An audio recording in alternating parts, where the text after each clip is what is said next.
옛날, 아주 먼 옛날에 사람의 발길이 좀처럼 닿지 않는 깊고 깊은 산속에 약초를 캐며 홀로 살아가는 강보라는 이름의 사내가 살고 있었습니다.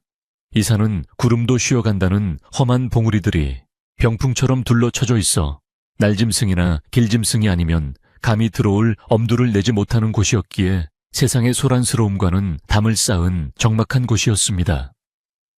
강보는 부모님을 일찍 여의고 물려받은 것이라고는 낡은 오두막 한 채와 산을 타는 튼튼한 두 다리, 그리고 약초를 구분할 줄 아는 밝은 눈이 전부였으나 욕심 없이 하루하루를 성실하게 살아가는 정직한 젊은이였습니다. 그는 매일 새벽이면 이슬이 차에 마르기도 전에 집신을 단단히 동여매고 산을 올랐으며 해가 질 때면 망태기 가득 귀한 약초를 담아 내려오는 것을 낙으로 삼았습니다. 그의 오두막 처마 밑에는 늘 캐어 온 당귀며 황기도덕 같은 약초들이 줄지어 매달려 있어 바람이 불 때면 그윽하고 쌉싸름한 향기가 심리 밖까지 퍼져나갈 정도였습니다. 어느 해 늦가을 산바람이 제법 매서워지고 낙엽이 우수수 떨어지며 겨울 채비를 서두르던 무렵이었습니다. 여느 때처럼 깊은 골짜기까지 들어가 약초를 캐던 강보는 하늘빛이 심상치 않게 변하는 것을 느끼고 허리를 펴 하늘을 올려다보았는데 먹물을 푼 듯 검은 구름이 순식간에 몰려오더니 금방이라도 하늘이 무너질 듯 천둥 소리가 요란하게 울리기 시작했습니다. 산에서의 비바람은 평지의 그것과는 달라 한번 시작되면 거센 물살처럼 모든 것을 삼킬 기세로 덤벼들기에 강보는 서둘러 약초 망태기를 추스르고 익숙한 지름길을 찾아 발걸음을 재촉해야만 했습니다.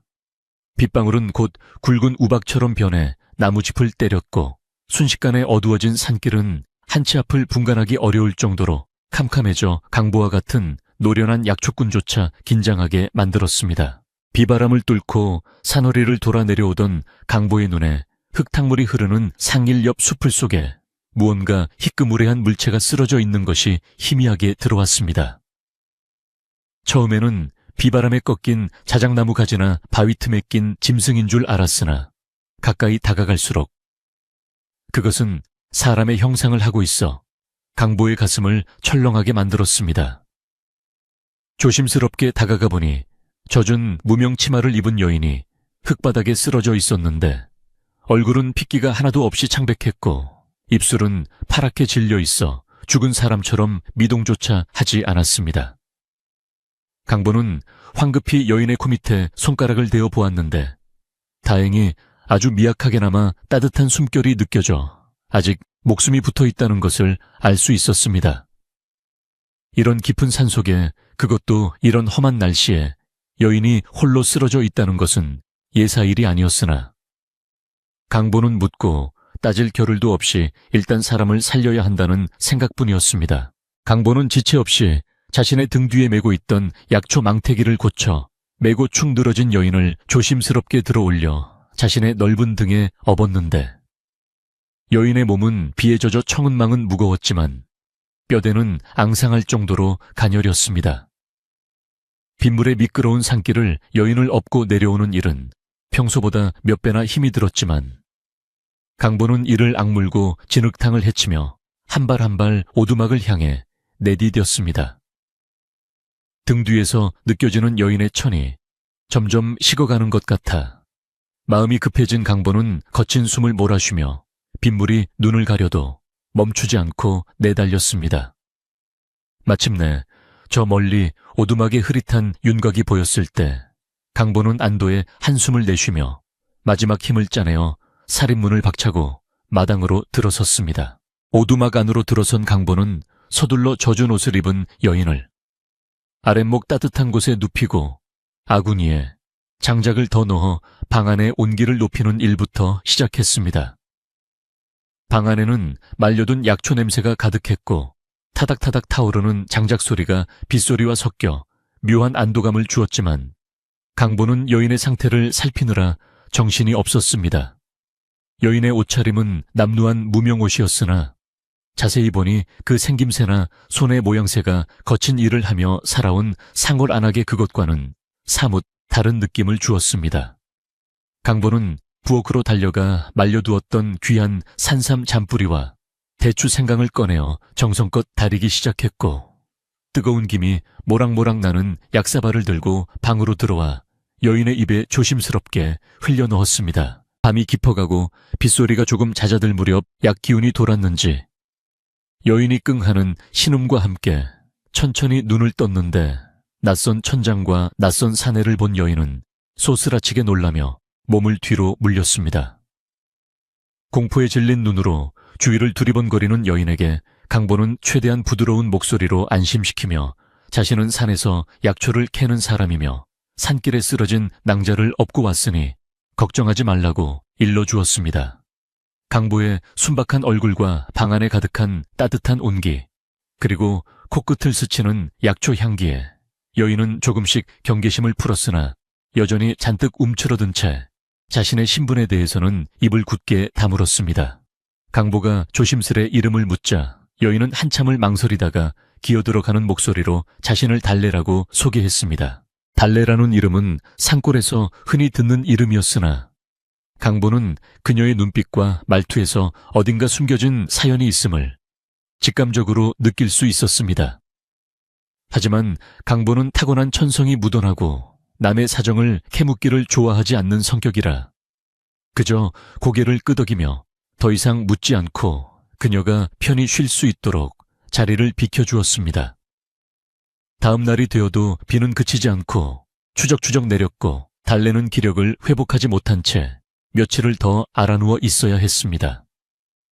강보는 지극정성으로 약을 다리고 미움을 쑤어 그녀를 보살폈는데, 그 투박하지만 진심 어린 손길에 달래에 얼어붙었던 마음도 조금씩 녹아내리기 시작했습니다. 며칠이 지나 달래가 겨우 자리를 털고 일어날 수 있게 되었을 때 그녀는 강보에게 진심으로 고마움을 표하며 집안일을 돕겠다고 나섰습니다.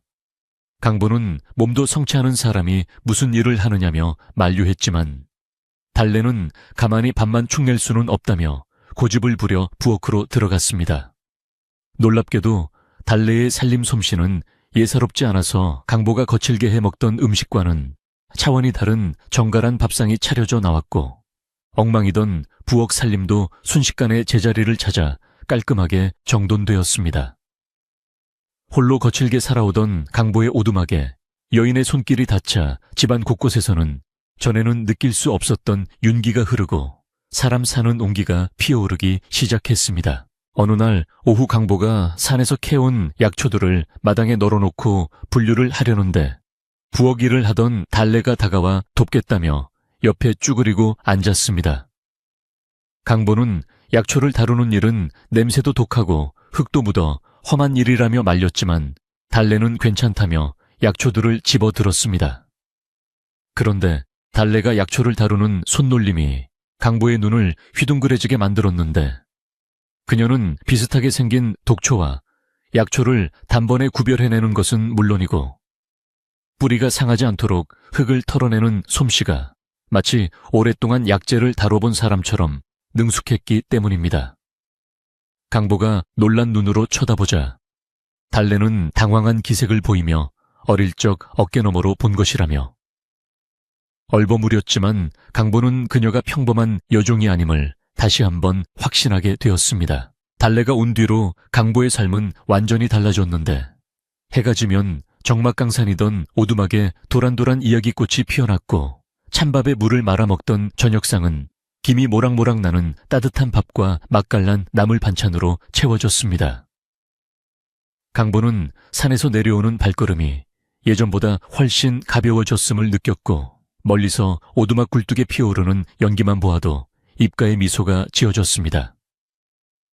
달래 또한 처음에 불안했던 기색을 많이 지우고 강보 앞에서는 맑게 웃기도 했지만, 가끔 먼 산을 바라보거나 바람소리가 크게 들릴 때면 얼굴에 짙은 그늘이 드리워지곤 했습니다. 그녀는 혹시라도 누가 찾아올까 두려운 듯 낮에도 살인문을 굳게 걸어 잠그고 밖으로 나가는 것을 극도로 꺼렸습니다. 강보는 그런 달래의 불안을 눈치채고 있었지만 굳이 그 이유를 묻지 않고 그저 묵묵히 그녀의 곁을 지켜주는 것이 자신이 할 일이라 생각했습니다. 그는 장터에 나가서도 혹여나 말실수를 할까봐 입을 무겁게 했고 마을 사람들에게도 집에 누가 있다는 사실을 철저히 숨겼습니다. 두 사람 사이에는 말하지 않아도 통하는 믿음 같은 것이 싹트고 있었고 그것은 남녀 간의 정을 넘어 서로가 서로에게 의지가 되는 깊은 유대감이었습니다. 강보는 달래가 어떤 사연을 가지고 있든 지금 자신의 눈앞에 있는 이 선하고 지혜로운 여인을 끝까지 지켜주고 싶다는 다짐을 마음속으로 새겼습니다. 그러던 어느 날 밤 달래는 등잔불 아래서 헤어진 강보의 옷을 기워주며 조심스럽게 입을 열었는데 산속 생활이 힘들지 않으냐는 강보의 물음에 그녀는 이곳이 세상 어느 곳보다 편안하고 따뜻하다고 대답했습니다. 그 말 속에는 화려했던 과거의 어떤 날들보다 비록 거칠고 투박하지만 진심이 있는 지금의 삶이 더 소중하다는 뜻이 담겨 있었고 강보는 그 말을 듣고 가슴 한구석이 뭉클해지는 것을 느꼈습니다. 바느질하는 달래의 그림자가 문창호지에 어른거리고 밖에서는 겨울을 재촉하는 바람이 윙윙거렸지만 오두막안은 그 어느 때보다 평온하고 아늑했습니다. 하지만 이 평화가 영원할 수 없다는 것을 예감이라도 한 듯 산짐승들이 유난히 울어대던 밤이었습니다. 강보는 잠자리에 누워 천장을 바라보며 달래가 간직한 비밀이 무엇이든 간에 그것이 우리 두 사람의 평온한 일상을 깨뜨리지 않기를 간절히 빌었습니다. 달래 또한 잠을 이루지 못하고 뒤척였는데 그녀의 품속 깊은 곳에는 아무에게도 보여주지 않은 헝겊에 겹겹이 쌓인 작은 물건 하나가 숨겨져 있었습니다. 그것은 그녀의 과거와 연결된 유일한 끈이자 앞으로 다가올 거대한 폭풍의 눈과도 같은 것이었습니다. 이윽고 겨울의 초입에 들어서며 산에는 첫눈이 내리기 시작했고 세상은 하얗게 덮여 모든 흔적을 지우는 듯 했습니다. 강보와 달래는 겨우내 먹을 식량을 갈무리하고 땔감을 넉넉히 준비하며 둘만의 긴 겨울을 날채비를 마쳤습니다. 눈 덮인 산속 오두막은 마치 세상과 단절된 요새처럼 보였고 그 속에서 두 사람은 서로의 온기에 의지하며 하루하루를 보냈습니다. 때때로 달래가 약초를 말리는 법이나 보관하는 법에 대해 강보에게 조언을 해주면 강보는 그녀의 해박한 지식에 감탄하며 배우기도 했고 그런 시간들이 쌓여 두 사람의 정은 더욱 깊어만 갔습니다. 그러나 세상에 비밀은 없는 법이라 사한 아래 마을에서부터 심상치 않은 소문이 안개처럼 피어오르기 시작했습니다. 장날이 되면 낯선 사내들이 나타나 마을 곳곳을 들쑤시고 다니며 누군가를 찾고 있다는 이야기가 바람결에 들려오기도 했습니다. 강보는 약초를 팔러 장에 나갔다가 우연히 그들의 모습을 멀리서 보게 되었는데 험상궂은 인상에 뒷짐을 지고 거드름을 피우는 모양새가 관가 사람은 아닌 듯했고 그렇다고 평범한 장사치들도 아닌 것이 분명했습니다. 그들은 주막에 앉아 술을 마시며 큰 소리로 도망친 여종에 대한 이야기를 떠들어댔고 그 묘사가 어딘지 모르게 달래와 닮아 있어 강보의 가슴을 서늘하게 만들었습니다. 강보는 서둘러 장을 보고 산으로 돌아오는 길 내내 마음이 편치 않았습니다. 혹시라도 그들이 이 깊은 산속까지 찾아올까, 누군가 자신의 오두막에 여자가 있다는 것을 말해버리지는 않을까 하는 걱정이 머릿속을 맴돌았습니다. 집에 돌아와 아무것도 모른 채 반갑게 맞아주는 달래의 얼굴을 보자 강보는 더욱더 그녀를 지켜야겠다는 생각이 강해졌습니다. 그는 달래에게는 마을에서 본 것을 내색하지 않았지만 밤마다 살인문 빗장을 더욱 단단히 걸고 잠기를 밝히며 경계의 끈을 놓지 않았습니다. 어느 날 저녁밥을 먹던 달래가 문득 젓가락을 내려놓으며 강보에게 물었습니다. 혹시 마을에 무슨 일이 있나요? 나으리 표정이 며칠 전부터 어두워 보입니다. 강보는 짐짓 아무렇지 않은 척하며 아니요, 겨울 산행이 고되어 그런가 보오 라고 둘러댔지만 달래의 눈빛은 흔들리고 있었습니다. 그녀는 자신의 존재가 강보에게 짐이 되고 있음을, 그리고 자신이 도망쳐온 그 검은 그림자가 점점 다가오고 있음을 본능적으로 느끼고 있었던 것입니다. 그렇게 불안과 평온이 공존하던 어느 날, 마을에서 강보와 가깝게 지내던 맹노파가 헐레벌떡 산을 올라왔습니다. 맹노파는 평소 강보가 캐다 주는 약초 덕에 지병을 고쳐 강보를 아들처럼 여기던 분이었습니다. 숨을 몰아쉬며 오두막에 도착한 맹노파는 강보를 마당 한 구석으로 조용히 불러내더니 주위를 두리번거리며 낮은 목소리로 속삭였습니다. 강보야, 내 말 잘 들어라. 아랫마을 장터에 웬 놈들이 돌아다니며 사람을 찾는데 그 인상착의가 네 집에 있는 그 처자와 비슷한 것 같더구나. 누가 네 집에 젊은 여자가 와 있다는 말을 흘린 모양이야. 맹노파의 말에 강보의 얼굴이 굳어졌고 그 순간 부엌에서 나오던 달래가 그 이야기를 듣고 말았습니다. 달래의 손에서 들려있던 바가지가 툭 하고 떨어지며 요란한 소리를 냈고 그녀의 얼굴은 다시 처음 만났을 때처럼 하얗게 질려버렸습니다. 이제 더 이상 숨길 수도 피할 수도 없는 순간이 다가오고 있었던 것입니다. 강보는 떨고 있는 달래의 어깨를 감싸 안으며 맹노파에게 걱정하지 말라고 자신이 알아서 하겠다고 안심시켜 보냈지만 그의 마음속에서도 거센 폭풍우가 몰아치고 있었습니다. 산 아래의 마을에서는 벌써 횃불을 든 무리들이 산 입구를 서성인다는 소리가 들려왔습니다. 평화롭던 약초꾼의 오두막에 들이운 검은 그림자는 점점 짙어지고 강보와 달래는 선택의 기로에 서게 되었습니다. 달래는 강보에게 피해를 주지 않기 위해 떠나야 한다고 생각했고 강보는 절대 그녀를 홀로 보낼 수 없다고 결심했습니다. 차가운 겨울바람이 오두막 문풍지를 거세게 흔들며 앞으로 닥쳐올 시련을 예고하는 듯 윙윙거리는 소리가 밤새도록 그치지 않았습니다. 달래는 그날 밤 잠든 강보의 얼굴을 한참이나 들여다보다가 주섬주섬 짐을 챙기기 시작했습니다. 자신을 살려주고 사람답게 살게 해준 은인에게 험한 꼴을 보이게 할 수는 없다는 생각에 그녀는 눈물을 머금고 조용히 문을 열고 나설 채비를 했습니다. 하지만 그녀가 문고리를 잡는 순간 언제 깼는지 강보의 투박하고 따뜻한 손이 그녀의 손목을 덥석 잡았습니다. 강보의 눈은 어둠 속에서도 형형하게 빛나고 있었고 그의 단호한 목소리가 정막을 깼습니다. 어딜 가시려는 게요? 이 밤중에 갈 곳이나 있고 나서는 겁니까? 강보의 만류에도 달래가 고개를 저으며 눈물을 흘리자 강보는 그녀를 자리에 앉히고 진지하게 물었습니다. 이제는 말해 주시오. 저들이 누구인지 그리고 당신이 누구인지 알아야 지킬 것 아니오. 강보의 진심 어린 호소의 달래는 마침내 품속에 고이 간직했던 헝겊꾸러미를 꺼내 들었습니다. 떨리는 손으로 매듭을 풀자 그 안에서 영롱한 빛을 내는 옥놀이개 하나가 모습을 드러냈습니다. 그것은 평범한 여종이 지닐 수 없는 한눈에 보아도 귀한 양반가의 물건임이 분명했습니다. 옥놀이개의 푸른 빛이 방안을 은은하게 비추며 달래에 숨겨진 이야기가 막 시작되려는 참이었습니다. 산 아래에 마을의 장터 어귀에 자리 잡은 주막은 평소라면 장을 보고 돌아가는 촌부들이 막걸리 한 사발에 목을 축이며 하루의 고단함을 씻어내는 정겨운 곳이었으나 오늘은 살얼음판을 걷는 듯한 팽팽한 긴장감이 감돌고 있었습니다.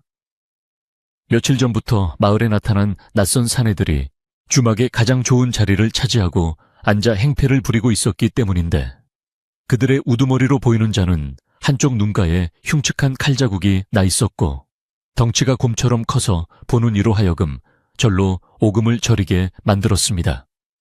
그들은 술상을 거칠게 내리치며 주모에게 술을 더 내오라고 고래고래 소리를 지르는가 하면 겁에 질려 힐끔거리는 손님들에게 눈을 부라리며 시비를 거는 통에 주막 안의 공기는 무겁게 가라앉아 숨조차 쉬기 어려울 지경이었습니다. 이 험상궂은 사내들은 단순히 술주정을 부리러 온 왈패들이 아니었는데 그들의 허리춤에는 관아의 포졸들이나 쓸법한 육모방망이가 매달려 있었고 옷차림 또한 일반 상인들과는 달리 질긴 가죽으로 덧댄 사냥꾼의 복색을 하고 있었습니다.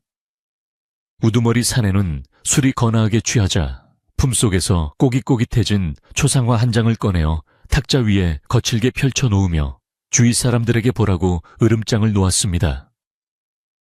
누렇게 바랜 종이 위에는 가녀린 여인의 얼굴이 그려져 있었는데 비록 먹으로 대충 그린 그림이었으나 그 이목구비가 예사롭지 않아 한 번 보면 잊기 힘든 미색을 갖춘 여인임을 알 수 있었습니다. 사내는 탁자를 주먹으로 쾅 내리치며 인연이 주인 어른의 귀한 보물을 훔쳐 달아난 간 큰 도둑년이니 혹시라도 본 놈이 있으면 당장 불라고 소리쳤습니다. 마을 사람들은 그 사내의 섰을 퍼런 기세에 눌려 아무 말도 하지 못하고 고개만 숙이고 있었으나 그들의 머릿속에는 하나같이 며칠 전부터 산속 약초꾼 강보의 집에 머물고 있다는 묘령의 여인이 떠올랐습니다. 하지만 마을 사람들은 평소 성실하고 남을 돕기 좋아하는 강보를 아끼는 마음이 컸기에 누구 하나 섣불리 입을 열어 강보의 오두막을 가리키는 사람은 없었습니다. 그러나 사람의 입이라는 것은 무거우면서도 한편으로는 깃털처럼 가벼운 법이라 주막구석에 앉아있던 눈치 없는 한 늙은이가 술김에 헛소리처럼 중얼거린 말이 사내들의 귀에 들어가고 말았습니다. 그 늙은이는 며칠 전 산에 나무를 하러 갔다가 강보의 집 굴뚝에서 평소보다 많은 연기가 나는 것을 보았다고 무심코 내뱉었던 것입니다.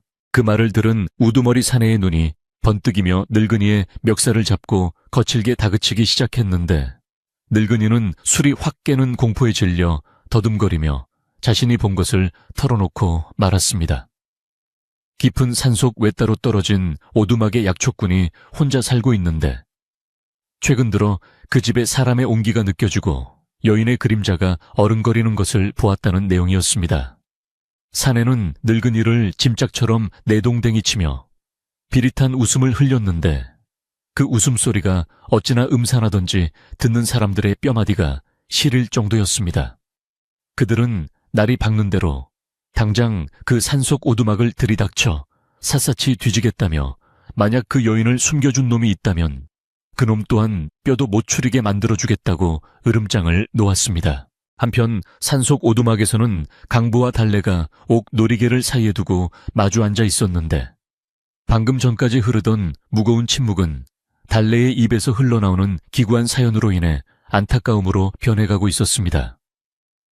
달래는 떨리는 목소리로 자신이 훔쳤다는 물건은 사실 훔친 것이 아니라 어머니가 돌아가시며 남겨준 유일한 유품이며 자신을 잡으러 온 자들은 집안의 재산을 노리는 탐욕스러운 집사 최 씨가 보낸 왈패들이라고 고백했습니다. 최 씨는 달래의 부모님이 돌아가시자마자 어린 달래를 구박하고 집안의 모든 실권을 장악하더니 급기야는 달래를 늙은 부에게 첩으로 팔아넘기고 그 대가로 한몫 챙기려는 흉계를 꾸몄다는 것이었습니다. 달래는 그 끔찍한 계획을 우연히 엿듣고 그날 밤으로 도망쳐 나왔으나 최 씨는 자신의 악행이 드러날까 두려워 달래를 도둑으로 몰아 추격대를 보낸 것이었습니다. 달래가 보여준 옥 놀이개는 그녀가 양반가의 혈육임을 증명하는 증표이자 최 씨가 그토록 탐내던 집안의 갑오 중 하나였습니다. 이야기를 마친 달래의 눈에서는 굵은 눈물방울이 하염없이 뚝뚝 떨어져 무릎을 적셨고 강보는 주먹을 불끈 쥐며 치밀어 오르는 분노를 억누르느라 거친 숨을 몰아쉬었습니다. 죄 없는 여인을 벼랑 끝으로 내몬 것도 모자라 도둑 누명까지 씌워 사냥개처럼 뒤쫓는 그들의 행태에 강보의 순박한 마음속에도 뜨거운 불길이 일어났던 것입니다. 강보는 눈물을 흘리는 달래에게 다가가 조심스럽게 그녀의 손을 잡아주며 내 목숨이 붙어있는 한 절대 당신을 그들에게 넘겨주지 않겠노라고 굳게 약속했습니다. 강보의 손은 투박하고 거칠었지만 그 안에 담긴 진심은 그 어떤 비단보다도 따뜻하고 부드럽게 달래의 얼어붙은 마음을 감싸주었습니다. 달래는 강보의 듬직한 눈빛을 바라보며 비로소 안도의 한숨을 내쉬었고 두 사람 사이에는 말로 다 할 수 없는 깊은 신뢰와 애정이 싹트기 시작했습니다. 하지만 감상에 젖어 있을 시간은 그리 많지 않았기에 강보는 서둘러 자리를 털고 일어나 닥쳐올 위기에 대비할 채비를 서둘렀습니다. 강보는 우선 달래가 신고 있던 꽃신과 눈에 띄는 물건들을 모두 모아 부엌 아궁이 깊숙한 곳이나 마루 밑 어두운 구석에 숨겼습니다. 그리고 평소 약초를 저장하던 마당 한 구석의 토구를 떠올렸는데 그곳은 겨울철에 귀한 약재가 얼지 않도록 땅을 깊이 파고 위를 집과 흙으로 덮어 위장해 놓은 곳이라 웬만한 눈썰미로는 찾아내기 힘든 은밀한 장소였습니다. 강보는 토굴안을 깨끗이 치우고 두꺼운 멍석을 깐 뒤 달래가 며칠을 버틸 수 있도록 말린 고구마와 물병을 가져다 놓았습니다. 만약에 사태가 벌어지면 달래를 이곳에 숨기고 자신은 아무것도 모르는 척 시치미를 뗄 요량이었던 것입니다. 날이 어두워지자 산속의 공기는 더욱 차가워졌고 바람소리는 마치 굶주린 짐승의 울음소리처럼 들려와 두 사람의 불안감을 고조시켰습니다. 강보는 살인문을 단단히 걸어 잠그고 혹시 모를 침입자에 대비해 지게작대기를 손 닿기 쉬운 곳에 놓아두었으나 마음 한구석의 불안감은 쉽게 가라앉지 않았습니다. 그는 밤새도록 마루에 앉아 산 아래쪽을 주시하며 작은 소리 하나에도 귀를 기울이고 신경을 곤두세웠습니다. 달래 또한 방 안에서 잠을 이루지 못하고 문틈으로 들어오는 찬바람에 몸을 떨며 강보의 등 뒤를 지키고 있는 그림자를 하염없이 바라보았습니다. 다음날 아침 산 아래 마을에서는 이미 수색대가 움직이기 시작했다는 소식이 바람을 타고 전해져 왔는데 평소 강보와 친하게 지내던 아랫마을 나무꾼이 헐레벌떡 뛰어와 그 소식을 알려주었습니다. 나무꾼의 말에 따르면 그 험상궂은 사내들이 동네 청년 몇 명을 강제로 앞세워 산 길을 안내하게 했으며 그들의 손에는 몽둥이뿐만 아니라 시퍼런 낫과 도끼까지 들려있다는 것이었습니다. 나무꾼은 강보에게 형님, 아무래도 이번 일은 쉽게 넘어갈 것 같지 않으니 몸을 피하는 게 좋겠습니다 라고 걱정스럽게 조언했지만 강보는 고개를 저으며 내가 죄 지은 것도 없는데 피할 이유가 없다며 나무꾼을 안심시켜 돌려보냈습니다. 나무꾼이 내려가고 난 뒤 강보는 달래를 불러 토굴로 피신시켰는데 달래는 어두운 토굴 속으로 들어가는 것을 두려워하면서도 강보에게 짐이 되지 않기 위해 순순히 그의 말에 따랐습니다. 강보는 토굴 입구를 마른 나뭇가지와 낙엽으로 정교하게 덮어 위장한 뒤 그 위에 장작더미를 쌓아 올려 완벽하게 가렸습니다. 그러고는 아무 일도 없었다는 듯 마당에 멍석을 깔고 앉아 약초를 다듬기 시작했는데 그의 손은 부지런히 움직였지만 온 신경은 산길 입구 쪽으로 쏠려 있었습니다. 심장이 쿵쿵거리는 소리가 귓가에 들릴 정도로 긴장되었지만 강보는 겉으로는 태연한 척 콧노래까지 흥얼거리는 연기를 시작했습니다. 점심때가 지날 무렵 마침내 산 아래쪽에서 왁자지껄한 소리와 함께 나뭇가지가 꺾이는 소리가 들려오기 시작했습니다. 수색대가 강보의 오두막 근처까지 당도한 것이었는데 그들은 산을 오르느라 지치고 짜증이 났는지 거친 욕설을 내뱉으며 올라오고 있었습니다. 강보가 슬쩍 곁눈질로 보니 맨 앞에는 어제 주막에서 행패를 부리던 곰 같은 사내가 씩씩거리며 올라오고 있었고 그 뒤로 10여 명의 사내들이 줄을 지어 따르고 있었습니다.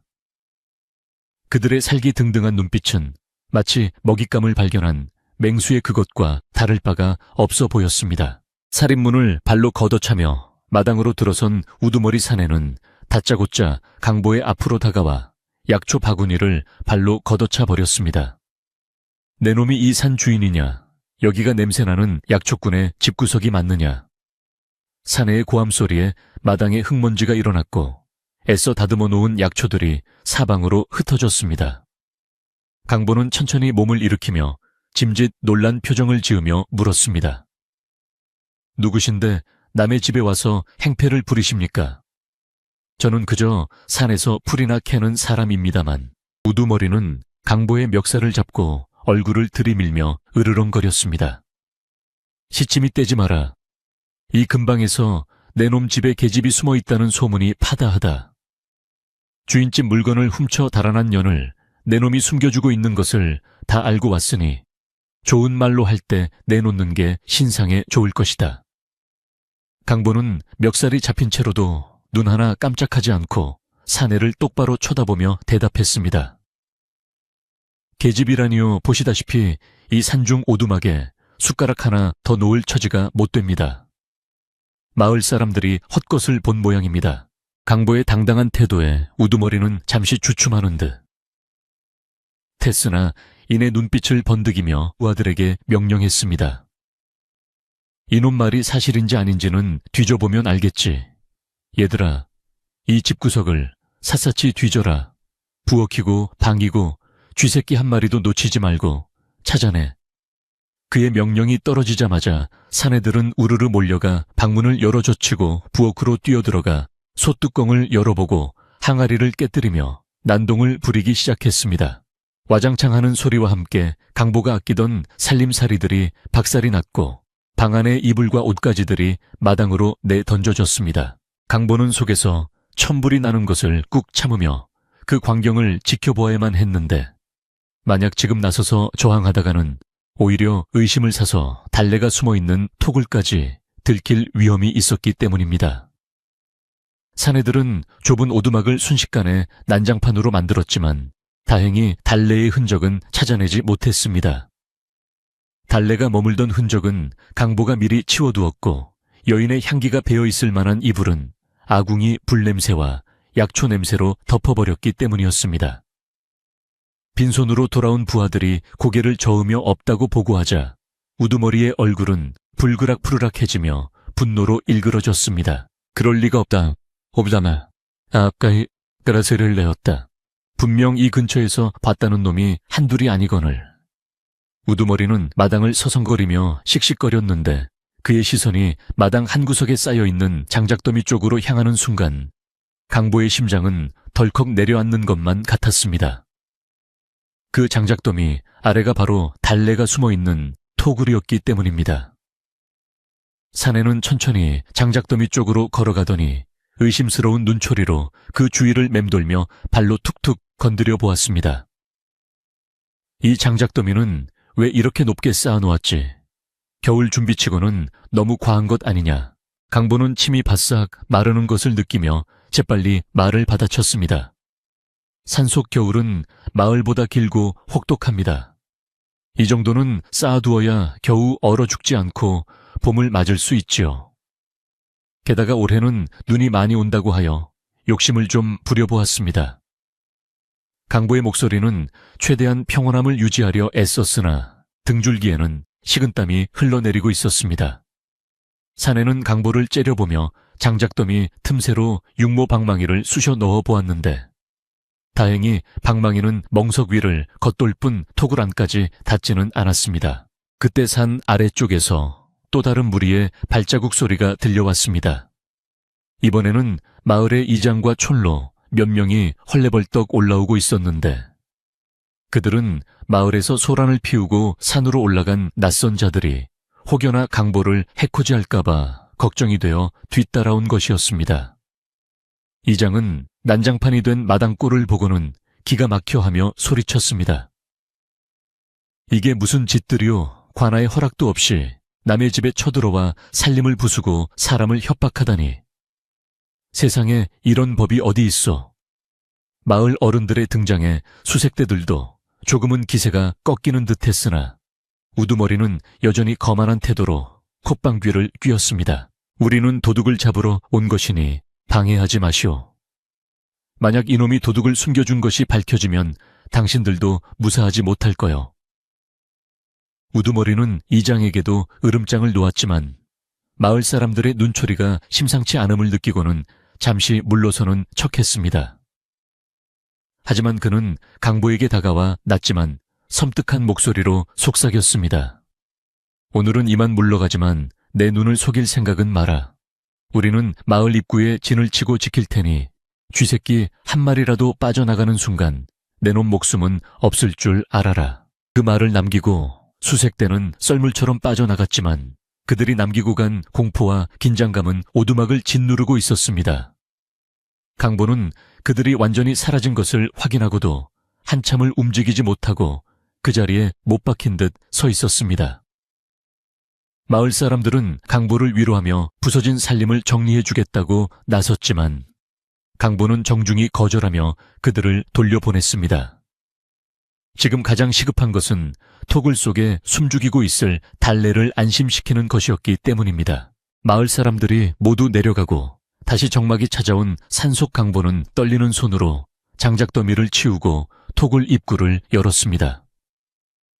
어두운 구석에서 웅크리고 있던 달래는 강보의 얼굴을 보자마자 참았던 울음을 터뜨리며 그에게 안겼습니다. 강보는 그런 달래를 말없이 토닥여 주었지만 그의 마음속에는 더 큰 폭풍이 다가오고 있다는 불안감이 짙게 드리워졌습니다. 그들은 물러간 것이 아니라 더 확실한 증거를 잡기 위해 잠복에 들어간 것이 분명했습니다. 이제 오두막은 고립된 섬이나 마찬가지였고 식량은 떨어져 가는데 밖으로 나갈 길은 막혀버린 셈이었습니다. 그날 밤 강보는 잠든 달래의 곁에서 밤을 새우며 곰곰이 생각에 잠겼습니다. 이대로 앉아서 당할 수는 없었습니다. 그는 달래가 말했던 그 집사라는 자가 어떤 약점을 가지고 있을지, 그리고 이 억울한 누명을 벗길 방법이 무엇일지 머리를 짜내기 시작했습니다. 그리고 새벽녘 문득 떠오른 생각 하나가 강보의 눈을 번쩍 뜨이게 했습니다. 맥노파가 예전에 해주었던 예시이야기 속에 옥 놀이개와 관련된 비밀스러운 전설이 있었던 것이 기억난 것입니다. 강보는 달래를 깨워 놀이개를 다시 한번 자세히 보여달라고 청했습니다. 희미한 등잔불 아래 드러난 놀이개 뒷면에는 아주 작은 글씨가 새겨져 있었는데 그것은 단순한 장신구가 아니라 왕실과 관련된 혹은 관할을 움직일 수 있는 중요한 신표일지도 모른다는 예감이 스쳐 지나갔습니다. 강보가 놀이개의 비밀을 파헤치려는 찰나 밖에서 부스럭거리는 소리가 들려왔습니다. 바람 소리도 짐승 소리도 아닌 누군가 조심스럽게 발을 옮기는 인기척이었습니다. 강보는 숨을 죽이고 문 쪽을 노려보았고 달래는 공포에 질려 강보의 옷자락을 꽉 움켜쥐었습니다. 놈들이 다시 돌아온 것일까요? 아니면 또 다른 누군가가 찾아온 것일까요? 긴장된 침묵 속에서 문풍지 위로 검은 그림자가 쑥 솟아오르며 제2부의 밤은 깊어만 갔습니다. 문풍지 위로 솟아오른 검은 그림자는 잠시 머뭇거리는가 싶더니 강보가 문을 확 열어 젖히자마자 어둠 속으로 잽싸게 사라졌습니다. 강보가 밖으로 뛰쳐나갔을 때는 이미 하얀 눈 위에 어지러운 발자국만 남기고 인기척은 사라진 뒤였으나 그것은 산짐승의 것이 아닌 분명한 사람의 흔적이었습니다. 눈 위에 찍힌 발자국은 집신의 문양이 선명했고 보폭이 넓고 규칙적인 것으로 보아 훈련을 받은 자가 염탐을 하고 돌아간 것이 틀림없었습니다. 강보는 차가운 새벽 공기를 들이마시며 주위를 둘러보았는데 앙상한 나뭇가지 사이로 누군가의 시선이 자신을 노려보고 있는 듯한 섬뜩한 기운이 느껴져 등골이 오싹해졌습니다. 놈들은 물러간 것이 아니라 마치 사냥감이 지쳐 쓰러지기를 기다리는 늑대떼처럼 오두막 주위를 포위하고 숨통을 조여오고 있었던 것입니다. 방으로 돌아온 강보는 불안에 떨고 있는 달래를 안심시키려 애써 태연한 표정을 지었으나 그의 굳은 표정까지 숨길 수는 없었습니다. 달래는 자신의 탓이라며 흐느꼈지만 강보는 단호하게 고개를 저으며 지금은 자책할 때가 아니라 살아남을 방법을 강구해야 할 때라고 말해 주었습니다. 날이 밝아오자 산속의 고립감은 더욱 커져만 갔는데 평소라면 지저귀어야 할 산새들조차 인기척을 느끼고 숨어버렸는지 숲은 무거운 침묵에 잠겨 있었습니다. 강보는 창호지 문에 구멍을 뚫고 밖을 감시하며 달래에게 옥 놀이개에 얽힌 자세한 내막을 다시 한번 물었습니다. 이토록 집요하게 쫓아오는 것을 보면 그 놀이개는 단순한 폐물이 아니라 그들의 목숨줄을 쥐고 있는 중요한 물건임이 분명했기 때문입니다. 달래는 깊은 한숨을 내쉬며 놀이개를 다시 꺼내 들었는데 아침 햇살에 비친 옥 놀이개는 푸르스름한 빛을 띠며 신비로운 기운을 자아내고 있었습니다. 그녀는 떨리는 손가락으로 놀이개의 뒷면에 새겨진 문양을 가리켰는데 그곳에는 일반 양반개서는 감히 쓸 수 없는 봉황의 문양이 아주 정교하게 조각되어 있었습니다. 달래의 설명에 따르면 그녀의 집안은 대대로 왕실의 약재를 진상하던 명문가였으며 이 놀이개는 그녀의 조부께서 임금님의 병을 고친 공로로 하사받은 가문의 보물이라고 했습니다. 그러나 단순히 비싼 보물이라서가 아니라 이 놀이개 안에는 집안의 모든 전답과 재산을 관리할 수 있는 권한을 증명하는 인장이 숨겨져 있다는 놀라운 사실을 털어놓았습니다. 탐욕스러운 집사 최 씨는 달래의 부모님이 전염병으로 갑작스레 세상을 떠나자 집안의 모든 문서를 위조하여 재산을 가로채려 했습니다. 하지만 관의 재산 상속을 신고하려면 가문의 정통성을 증명하는 이 놀이가에, 즉 인장이 반드시 필요했기에 최 씨는 혈안이 되어 달래를 찾고 있었던 것입니다. 달래가 도망칠 때 이 놀이개를 챙겨 나온 것은 본능적인 선택이었지만 결과적으로는 최 씨의 야욕을 막을 수 있는 유일한 열쇠를 쥐게 된 셈이었습니다. 만약 이 놀이개가 최 씨의 손에 들어간다면 달래는 세상 어디에도 의탁할 곳 없는 신세가 될 것이며 조상 대대로 지켜온 집안은 도둑의 손에 넘어가게 될 위기였습니다. 강보는 달래의 이야기를 들으며 주먹을 불끈 쥐었는데 한 가문의 몰락과 비열한 음모가 이 작은 여인의 어깨를 짓누르고 있었다는 사실에 가슴이 미어지는 듯했습니다. 그는 놀이개를 다시 달래의 손에 꼭 쥐어주며 이 물건은 당신의 목숨과도 같으니 절대 놈들에게 빼앗겨서는 안 된다고 신신당부했습니다. 그리고 강보는 결심을 굳힌 듯 자리에서 일어나 벽에 걸린 낡은 낫과 호미를 챙기기 시작했습니다. 힘으로 그들을 당해낼 수는 없었지만 평생을 산에서 살아온 약초꾼에게는 그들이 모르는 무기가 있었으니 바로 산 그 자체가 강보의 편이자 무기였기 때문입니다. 강보는 우선 오두막 주변에 놈들이 쉽게 접근하지 못하도록 경계망을 치기로 했는데 마른 나뭇가지와 낙엽을 모아 집 주변 곳곳에 깔아두어 밟으면 바스락거리는 소리가 크게 나도록 만들었습니다. 또한 약초를 캐러 다니며 봐두었던 가시덤불을 잘라다가 창문 밑과 담장 아래에 빽빽하게 심어놓아 밤중에 몰래 침입하려는 자들이 상처를 입도록 유도했습니다. 달래도 강보를 도와 헌옷을 찢어 끈을 만들고 돌멩이를 주워 모으며 방어 준비에 힘을 보탰습니다.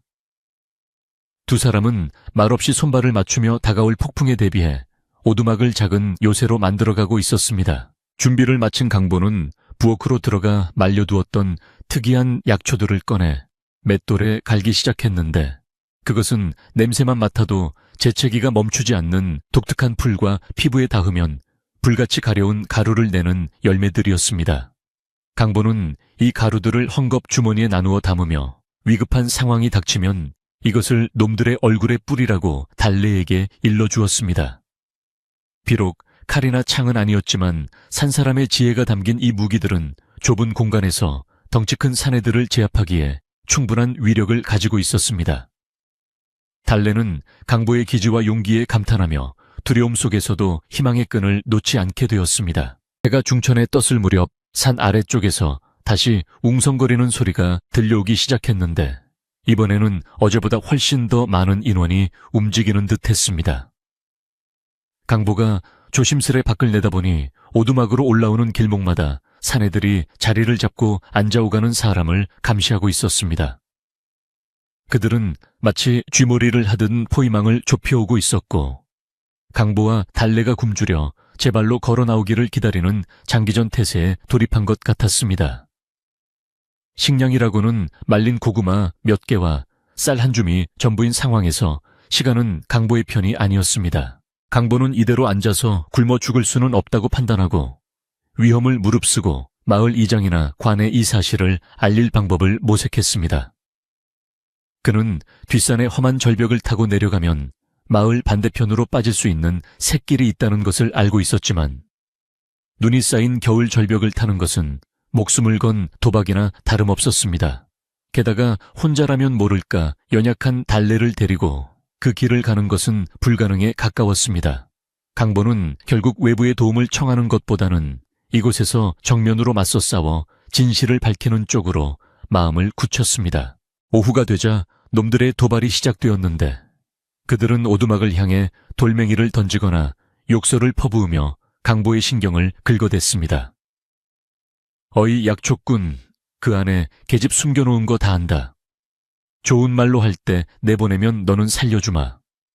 우두머리의 고함 소리가 메아리쳐 들려왔지만 강보는 묵묵부답으로 일관했습니다. 그는 방 안에서 달래의 귀를 막아주며 저들의 말에 흔들리지 말라고 다독였습니다. 놈들은 강보가 반응이 없자 더욱 거칠게 날뛰었는데 급기야는 마당에 심어놓은 약초밭을 짓밟고 불을 피워 연기를 집 쪽으로 날려보내기 시작했습니다. 매캐한 연기가 문틈으로 스며들어오자 기침이 터져 나왔고 방 안은 순식간에 매운 연기로 가득 차 숨을 쉬기조차 힘들게 되었습니다. 강보는 황급히 물에 적신 수건을 달래에게 건네 입을 막게 하고 자신도 옷소매로 코를 막으며 바닥에 납작 엎드렸습니다. 놈들은 불을 질러 두 사람을 밖으로 끌어내려는 비열한 수법을 쓰고 있었던 것입니다. 강보는 분노가 치밀어 올랐지만 지금 밖으로 나가면 놈들의 함정에 빠지는 꼴이 될 것이기에 꾹 참고 견뎌야만 했습니다. 다행히 바람의 방향이 바뀌어 연기가 흩어지자 놈들은 혀를 차며 불을 끄고 물러났습니다. 밤이 깊어지자 산속의 기온은 급격히 떨어졌고 땔감마저 아껴야 하는 상황에서 두 사람은 서로의 천에 의지해 추위를 견뎌야 했습니다. 달래는 추위와 공포에 지쳐 잠이 들었는데 잠결에도 강보의 소매를 놓지 않고 꽉 쥐고 있었습니다. 강보는 그런 달래의 얼굴을 내려다보며 이 여인을 지키기 위해서라면 내 목숨을 내놓아도 아깝지 않다는 생각을 했습니다. 그는 달래의 머리카락을 조심스럽게 쓸어 넘겨주며 반드시 이 긴 밤이 지나고 따뜻한 봄날이 오게 하리라고 다짐했습니다. 그때 오두막 뒤편의 대나무 숲에서 바스락거리는 소리가 들려왔습니다. 앞쪽을 지키던 놈들이 뒤쪽으로 돌아 들어오려는 것인지 아니면 또 다른 짐승인지 알 수 없었으나 강보는 본능적으로 위험을 감지하고 몽둥이를 집어들었습니다. 그는 소리 없이 뒷문을 열고 나가 어둠 속을 응시했는데 달빛 아래 비친 그림자는 한 명이 아니라 두세 명은 되어 보였습니다. 놈들은 강보가 눈치챈 줄 모르고 담장을 넘으려 하고 있었고 그들의 손에는 번쩍이는 흉기가 들려 있었습니다. 강보는 숨을 죽이고 그들이 담장 밑으로 내려오기를 기다렸다가 미리 준비해둔 가루 주머니를 그들의 머리 위로 힘껏 던졌습니다. 퍽 하는 소리와 함께 주머니가 터지며 하얀 가루가 흩날렸고 곧이어 아, 내 눈 이게 뭐야 하는 비명소리가 밤하늘을 찢을 듯 울려 퍼졌습니다. 독초 가루를 뒤집어 쓴 놈들은 눈을 뜨지 못하고 바닥을 구르며 괴로워했고 그 소란에 놀란 앞쪽의 놈들도 허둥지둥 뒤쪽으로 달려오기 시작했습니다. 강보는 그 틈을 타 재빨리 집 안으로 들어와 문을 걸어 잠그고 달래를 깨웠습니다. 이제 시작이오. 놈들이 본색을 드러냈으니 더 이상 숨어 있을 수만은 없어. 강보의 비장한 목소리에 달래는 잠이 확 달아나며 고개를 끄덕였습니다. 밖에서는 동료들의 비명소리를 들은 우두머리가 길길이 날뛰며 당장 집을 부수고 들어가라고 소리치고 있었습니다. 쿵쿵쿵 육모방망이가 살인문을 내리치는 소리가 천둥처럼 울리고 낡은 문짝은 금방이라도 부서질 듯 위태롭게 흔들렸습니다.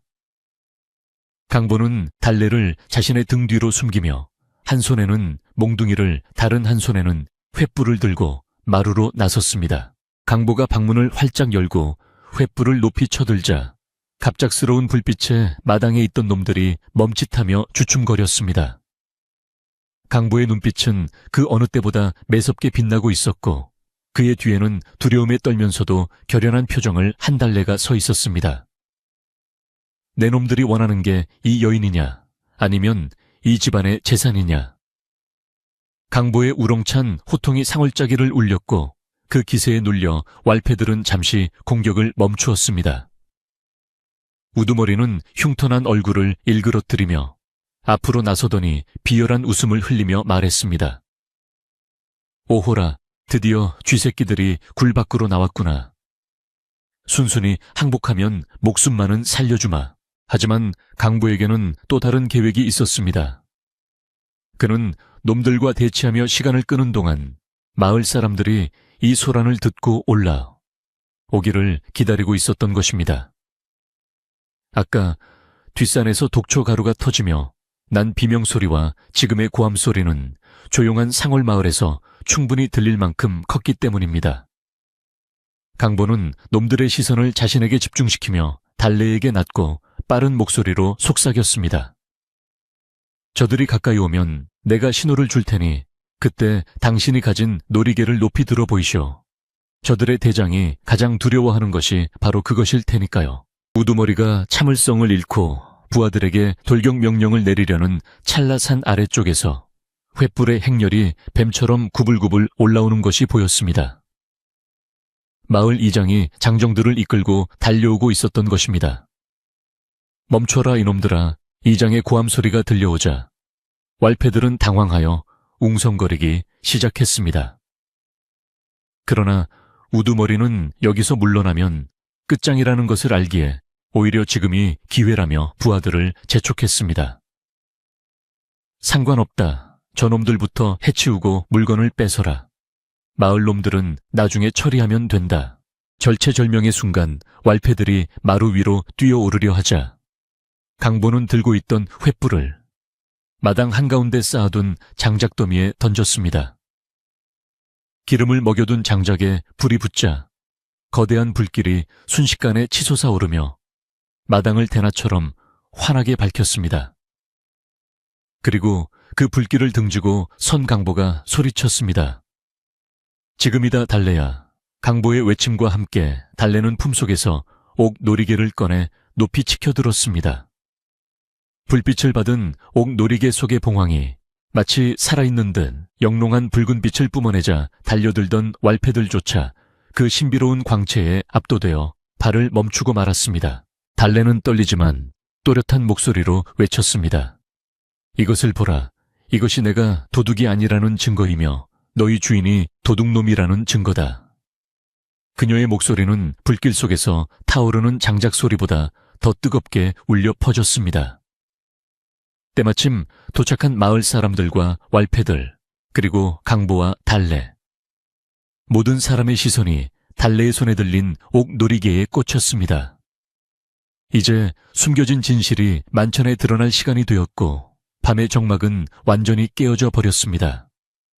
팽팽한 긴장감 속에서 과연 누가 죄인이고 누가 주인인지 가려낼 심판의 순간이 다가오고 있었습니다. 마당의 불길은 점점 거세지고 사람들의 거친 숨소리가 뒤섞이는 가운데 우두머리의 눈동자가 놀이개를 보고 심하게 흔들리는 것이 강보의 눈에 포착되었습니다.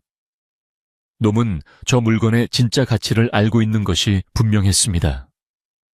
강보는 몽둥이를 고쳐 잡으며 달래의 앞을 막아서는 최후의 방패가 될 준비를 마쳤습니다. 이 밤이 끝나면 누군가는 무릎을 꿇어야 할 것이고 누군가는 고개를 들게 될 것이었습니다.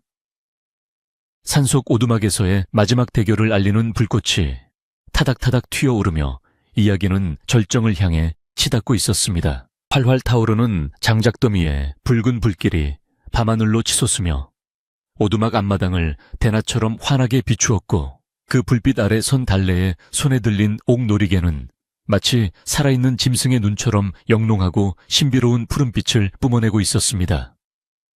그 빛은 탐욕의 눈이 먼 왈패들의 시선을 단번에 사로잡았는데 특히 우두머리 사내는 그 놀이개를 보자마자 마치 홀린 사람처럼 입을 벌리고 침을 꿀꺽 삼키며 탐욕스러운 본색을 감추지 못했습니다. 그는 마을 사람들이 몰려온 것도 잊은 채 오로지 저 물건을 손에 넣어야 한다는 일념 하나로 흉측한 칼자국이 난 얼굴을 일그러뜨리며 한 발짝씩 다가왔습니다. 강보는 그런 사내의 움직임을 놓치지 않고 손에 쥔 몽둥이를 더욱 단단히 거머쥐며 자신의 몸으로 달래 앞을 철벽처럼 가로막고 섰습니다. 우두머리 사내는 쉰 목소리로 소리쳤습니다. 저것 봐라. 전연이 훔쳐 달아났다는 그 물건이다. 내 말이 틀리지 않았지 않느냐. 어서 저 도둑년에게서 물건을 빼앗아라. 그의 고함 소리에 잠시 주춤했던 부하 왈패들이 다시금 살기를 뛰고 꿈틀거리기 시작했으나 때마침 당도한 마을 이장과 장정들이 그들의 뒤를 에워싸며 험악한 분위기를 연출했습니다. 이장은 횃불을 높이 들고 앞으로 나서며 우렁찬 목소리로 호통을 쳤습니다. 동작 그만두지 못할까, 하늘 무서운 줄 모르고 남의 집에 불을 지르고 사람을 해하려 하다니 내 놈들이 진정 관아의 형벌이 두렵지 않단 말이냐. 이장의 솥을 펄어한 일갈에 왈패들은 멈칫했으나 우두머리는 코웃음을 치며 오히려 이장을 협박하려 들었습니다. 이 총우석 늙은이가 겁도 없이 어디서 나서느냐. 우리는 한양 이도가 대감댁 심부름을 온 사람들이다. 관아흥 관아 사또도 우리 주인 어른 이름만 들으면 벌벌 떤다는 걸 모르느냐.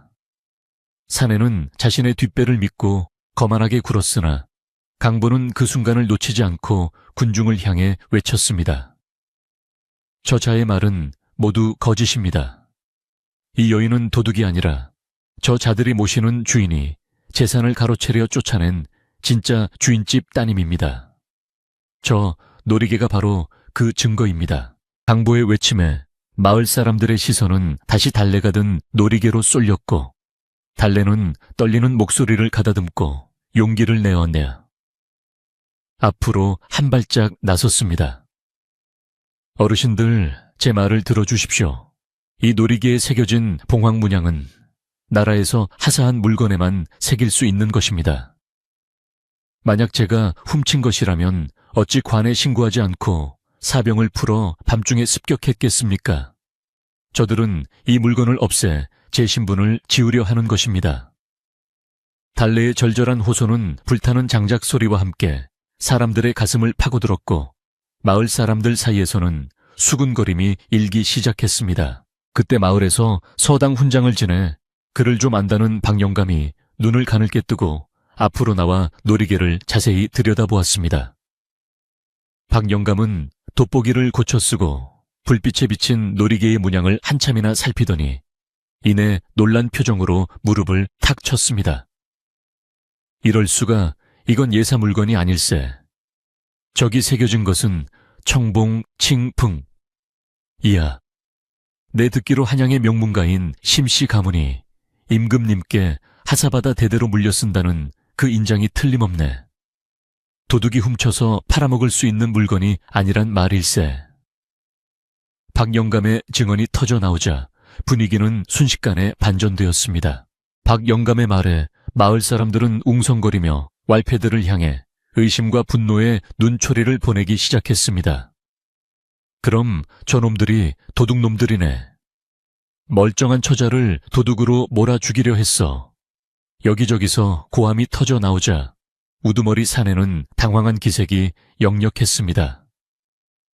거짓말이 들통나고 마을 사람들의 기세가 등등해지자 그는 더 이상 말로 해결할 수 없음을 깨닫고 흉기를 뽑아 들었습니다. 에이, 귀찮게 되었구나. 얘들아, 다 필요 없다. 닥치는 대로 때려 눕히고 물건만 챙겨서 튀어라. 우두머리의 명령이 떨어지자마자 왈패들은 이판사판이라는 심정으로 마을 사람들을 향해 몽둥이를 휘두르며 달려들었습니다. 평화롭던 산속 오두막 마당은 순식간에 아수라장으로 변했고 고함소리와 비명소리 몽둥이가 부딪히는 둔탁한 소리가 뒤엉켜 어지러웠습니다. 그러나 마을 사람들은 물러서지 않았는데 평소 강보에게 받은 은혜가 있었고 외지인들이 마을을 짓밟는 것을 두고 볼 수 없다는 의협심이 발동했기 때문입니다.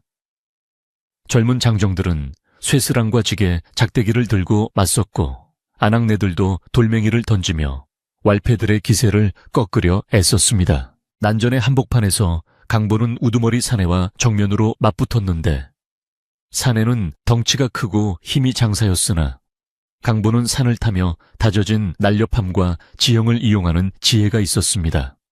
사내가 육모방망이를 크게 휘두르며 덤벼들자 강보는 몸을 낮춰 피한 뒤 사내의 오금을 지게 작대기로 힘껏 가격했습니다. 억난 하는 외마디 비명과 함께 사내가 무릎을 꿇자 강보는 틈을 주지 않고 사내의 손목을 내리쳐 흉기를 떨어뜨리게 만들었습니다.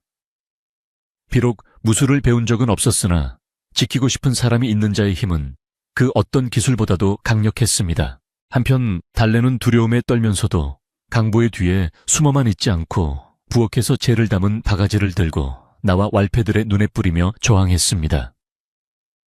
그녀의 용기 있는 행동에 마을 안악들도 힘을 얻어 합세했고 수적으로 밀리기 시작한 할칸 왈패들은 하나둘씩 뒷걸음질 치기 시작했습니다.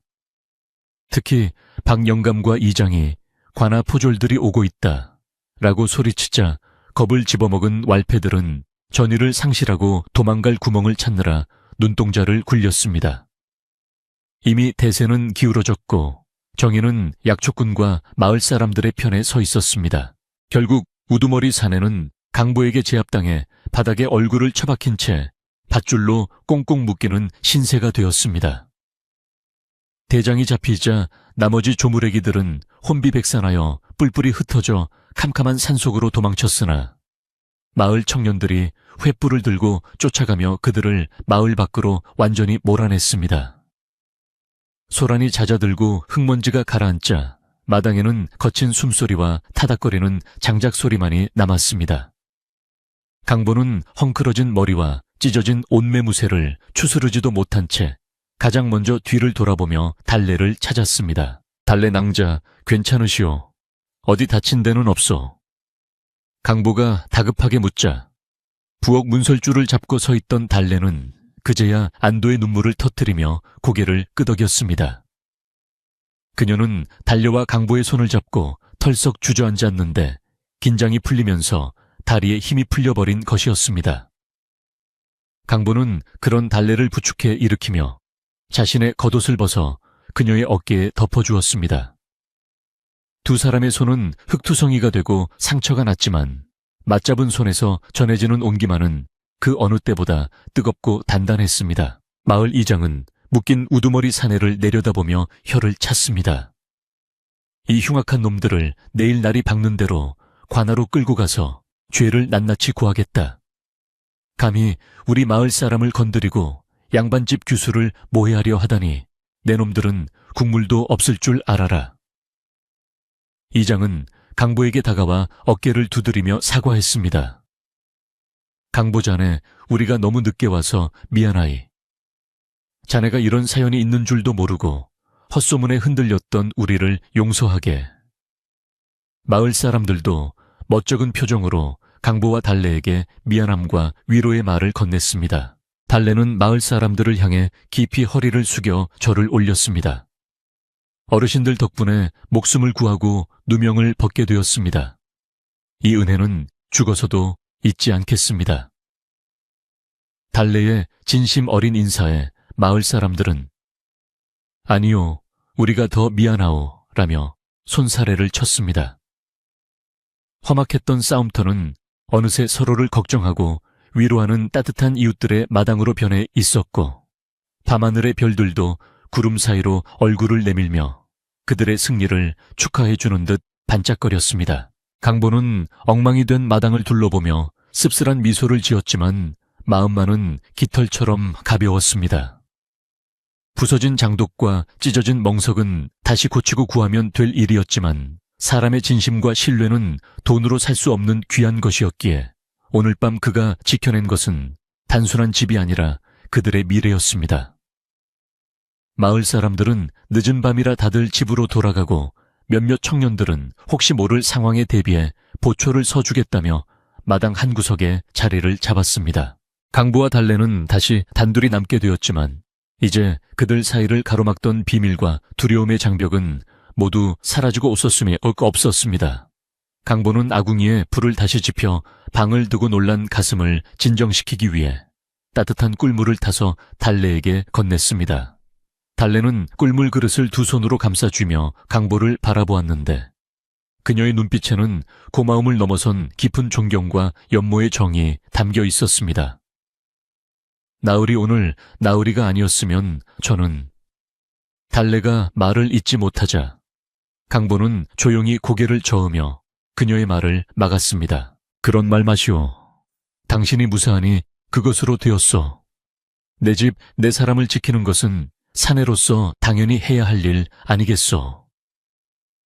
강보의 무뚝뚝하지만 다정한 말에 달래의 얼굴이 붉어졌습니다.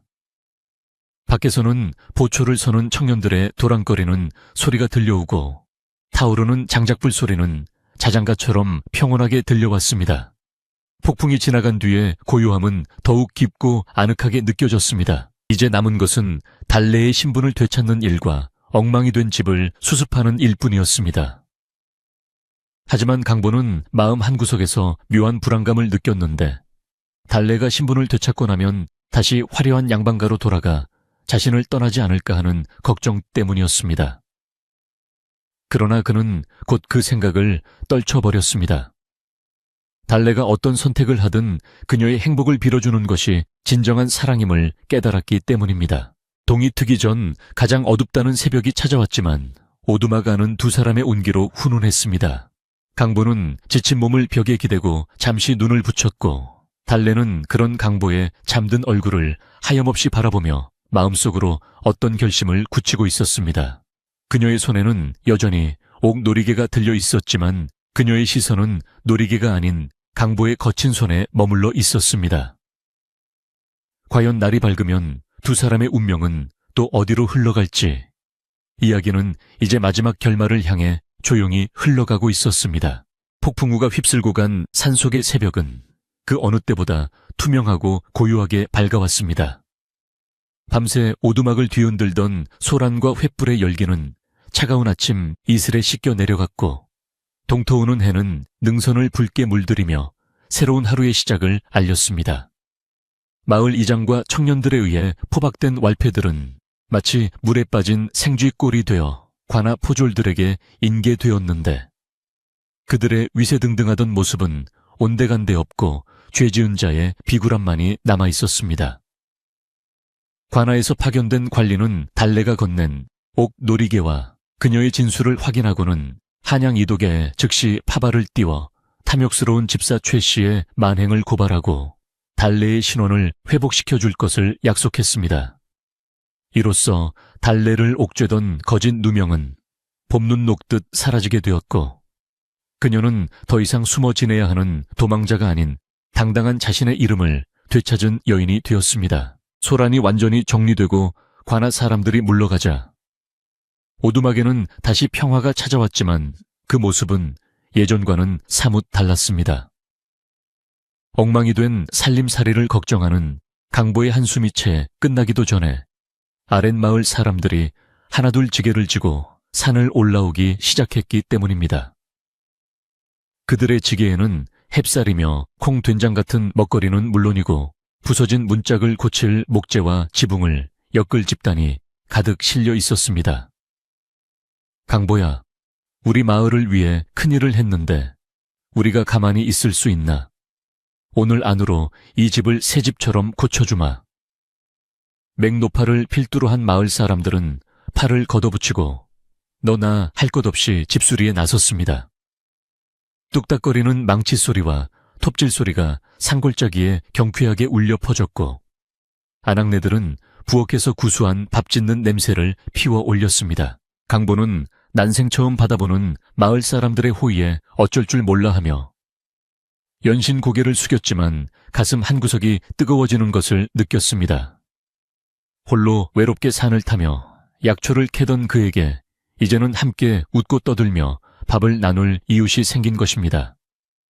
달래 또한 소매를 걷어붙이고 안악들 틈에 섞여 일을 도왔는데 양반과 규수라고는 믿기지 않을 정도로 싹싹하게 일하는 그녀의 모습에 마을 사람들은 칭찬을 아끼지 않았습니다. 인물도 고운 처자가 마음씨는 더 곱네 그려. 강보, 이 녀석 복이 넝쿨째 굴러 들어왔어. 마을 어른들의 짓궂은 농담의 강보와 달래의 얼굴은 잘 익은 홍시처럼 붉어졌지만 두 사람의 입가에 번지는 수줍은 미소까지 감출 수는 없었습니다. 하해질 녘이 되자 오두막은 언제 그랬냐는 듯 말끔하게 정돈되었고 오히려 전보다 더 튼튼하고 아늑한 보금자리로 변모했습니다. 부서진 장독대는 새 항아리들로 채워졌고 찢어진 문풍지는 새 하얀 종이로 팽팽하게 발라져 바람 한 점 들어올 틈이 없었습니다. 일을 마친 마을 사람들은 마당에 멍석을 깔고 둘러앉아 막걸리 한 잔을 나누며 하루의 피로를 풀었습니다. 강보는 사람들 한 명 한 명에게 술을 따르며 감사의 마음을 전했고, 사람들은 강보의 어깨를 두드리며 앞으로 달래와 함께 오순도순 잘 살라는 덕담을 건넸습니다. 시끌벅적하던 잔치가 끝나고 사람들이 모두 돌아간 뒤 산속 오두막에는 다시 두 사람만의 오붓한 정적이 찾아왔습니다. 달래는 툇마루에 앉아 밤하늘의 별을 올려다보고 있었고, 강보는 그 옆에 조용히 다가가 앉았습니다. 이제 모든 것이 해결되었으니 강보의 마음속에는 한 가지 물음이 떠올랐습니다. 낭자, 이제 신분도 회복되었고 누명도 벗었으니 다시 한양의 본가로 돌아가셔야 하지 않겠소. 그곳에 가면 비단 옷에 맛있는 음식을 먹으며 편안하게 지낼 수 있을 텐데. 강보의 목소리는 담담하려 애썼지만 그 끝이 가늘게 떨리고 있었습니다. 달래를 보내주는 것이 그녀를 위한 길이라 생각하면서도 그녀 없는 빈자리를 견딜 자신이 없었기 때문입니다. 달래는 강보의 말을 듣고 한동안 말이 없다가 품에서 옥놀이개를 꺼내 달빛에 비추어 보았습니다. 영롱한 빛을 내는 놀이개는 그녀의 과거와 신분을 상징하는 물건이었지만 달래는 그것을 다시 헝겊에 싸서 깊숙한 상자 안에 넣었습니다. 그리고 강보를 바라보며 단호하면서도 따뜻한 목소리로 말했습니다. 나으리 저에게 이 놀이개는 과거의 짐일 뿐입니다. 비단 옷을 입고 하인들을 부리며 사는 삶이 편할지는 몰라도 마음이 시리고 외로운 곳이었습니다. 저를 진정으로 사람답게 대해주고 목숨을 걸고 지켜준 분은 세상에 오직 나으리뿐입니다. 달래는 강보의 거친 손을 자신의 두 손으로 감싸주며 말을 이었습니다. 저는 이곳이 좋습니다. 약초 향기가 나는 이 오두막 타닥거리는 장작불 소리, 그리고 무엇보다 나으리와 함께하는 이 소박한 삶이 제게는 천금보다 귀합니다. 저를 내치지 않으신다면 저는 평생 이곳에서 나으리의 약초를 다듬으며 살고 싶습니다. 달래의 고백에 강보는 가슴이 벅차올라 아무 말도 하지 못하고 그저 그녀의 손을 꽉 잡는 것으로 대답을 대신했습니다. 두 사람의 마음이 완전히 하나가 된 순간 산속의 바람조차 숨을 죽이고 그들을 축복해주는 듯했습니다. 그렇게 겨울이 깊어가고 이듬해 봄이 찾아왔을 때 산속 오두막의 풍경은 한 폭의 그림처럼 평화로웠습니다. 겨우내 내린 눈이 녹아 계곡물이 졸졸 흐르고 언 땅을 뚫고 나온 새싹들이 파릇파릇 돋아나기 시작했습니다. 강보는 여느 때처럼 지게를 지고 산을 올랐지만 이제는 발걸음이 예전보다 훨씬 가볍고 흥겨웠습니다. 산에서 내려오면 자신을 기다려주는 사람이 있다는 사실이 고된 노동조차 즐거움으로 바꾸어 놓았기 때문입니다.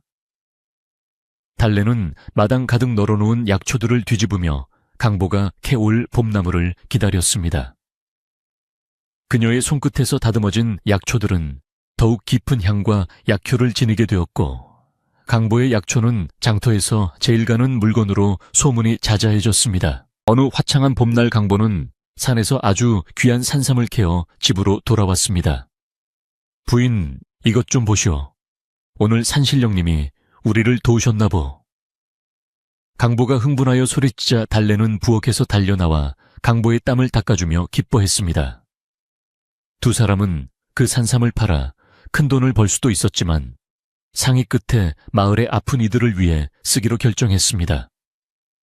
지난 겨울 자신들을 도와준 마을 사람들에 대한 보답이자 욕심 없이 살아가겠다는 두 사람의 다짐이기도 했습니다. 그들의 선행은 입소문을 타고 퍼져나가 산속 오두막은 아픈 몸뿐만 아니라 마음까지 치유받고 싶은 사람들이 찾아오는 명소가 되었습니다. 세월은 유수와 같이 흘러 두 사람의 머리에도 희끗희끗한 서리가 내리기 시작했으나 그들의 사랑과 정은 묵은 장마처럼 더욱 깊어만 갔습니다. 비가 오나 눈이 오나 서로를 아끼고 위하는 마음은 변함이 없었고 오두막은 언제나 사람의 온기로 따뜻했습니다. 가끔 장터에 나갈 때면 강보는 꼭 달래가 좋아하는 꽃신이나 비녀를 사들고 왔고 달래는 강보를 위해 정성껏 지은 옷을 입혀주며 늙어가는 서로의 모습을 애틋하게 바라보았습니다. 세상의 부귀영화는 뜬구름 같은 것이나 진심으로 서로를 위하는 마음은 바위처럼 단단하게 그 자리를 지키고 있었던 것입니다. 어느 눈 내리는 겨울밤, 강보와 달래는 여느 때처럼 작은 밥상을 사이에 두고 마주 앉았습니다. 방 안에는 구수한 청국장 찌개 냄새와 갓 지은 하얀 쌀밥의 김이 모락모락 피어오르고 있었고, 아궁이에서 타오르는 장작불은 구들장을 뜨끈하게 데워주고 있었습니다. 강보가 숟가락에 밥을 듬뿍 떠서 찌개 국물에 적신 뒤 입안 가득 넣으며 행복한 미소를 지었습니다. 역시 당신이 끓인 찌개 맛은 세상 어디에도 없을 거요. 임금님, 수라상도 부럽지가 않소. 강보의 칭찬에 달래는 밥 위에 생선살을 발라 올려주며 빙그레 웃었습니다. 나으리도 참 매일 드시는 밥인데 그리 좋으십니까? 달래의 타박 아닌 타박에도 강보는 허허 웃으며 밥그릇을 싹싹 비웠습니다. 식사를 마친 후 두 사람은 따뜻한 숭늉을 마시며 도란도란 이야기를 나누었습니다. 지난날 폭풍우 치던 밤의 첫 만남부터 왈패들과 맞서 싸우던 그 긴박했던 순간들, 그리고 평온을 되찾은 지금에 이르기까지 모든 기억들이 이제는 아름다운 추억이 되어 두 사람의 이야깃거리가 되었습니다. 창밖에는 한방눈이 소복소복 쌓여 세상의 모든 소리를 덮어버렸지만 오두막안은 두 사람의 웃음소리로 가득 찼습니다. 강보는 문을 살짝 열어 밖을 내다보았는데 마당의 장독대 위에도 처마 밑에 매달린 시래기, 위에도 하얀 눈이 소미불처럼 덮여 있었습니다. 올해 눈이 많이 오는 걸 보니 내년 농사도 풍년이겠구려. 약초들도 겨울을 잘 나고 봄이면 더 튼실하게 자라겠지. 강보의 말에 달래는 고개를 끄덕이며 강보의 어깨에 머리를 기대었습니다. 내 나으리, 우리도 저 눈 속의 약초들처럼 어떤 시련이 와도 서로 뿌리를 단단히 얽고 잘 견뎌내며 살아가요. 밤이 깊어지자 강보는 달래를 위해 잠자리를 봐주었습니다. 두터운 목화솜 이불을 펴고 베개를 나란히 놓으며 강보는 이 평범하고 소박한 일상이 얼마나 큰 축복인지를 다시 한번 깨달았습니다. 달래는 등잔불에 심지를 돋우며 방 안을 은은하게 밝혔고 그 불빛 아래 두 사람의 그림자가 하나로 포개졌습니다. 밖에서 불어오는 바람소리는 더 이상 두려운 짐승의 울음소리가 아닌 그들의 단잠을 지켜주는 자장가처럼 들려왔습니다. 강보는 달래의 손을 잡고 나직이 속삭였습니다. 고맙소, 내 곁에 있어줘서. 부디 오늘 밤도 평안히 주무시오. 달래 또한 강보의 손을 마주 잡으며 따뜻한 눈빛으로 대답했습니다. 저야말로 고맙습니다. 나으리 덕분에 다시 태어난 삶이니 평생 갚으며 살겠습니다. 나으리도 좋은 꿈 꾸세요. 등잔불을 끄자 방 안은 어둠에 잠겼지만 창호지 문을 통해 들어오는 달빛이 방 안을 은은하게 비추었습니다. 약초 내음 그윽한 방 안에서 두 사람은 서로의 숨소리를 들으며 깊은 잠에 빠져들었습니다. 세상의 모진 풍파를 견뎌내고 지켜낸 그들의 사랑은 깊은 산속 옹달샘처럼 맑고 변함없이 흐를 것입니다. 옛 이야기는 여기서 끝을 맺습니다. 약초꾼 강보와 지혜로운 여인 달래가 엮어가는 따뜻한 산골 생활은 지금도 어딘가 깊은 산속에서 계속되고 있을지도 모릅니다. 오늘 밤 여러분의 꿈속에도 은은한 약초 향기와 함께 따뜻하고 평온한 기운이 가득하시길 바랍니다. 산바람도 잠들고 산새도 둥지를 찾아든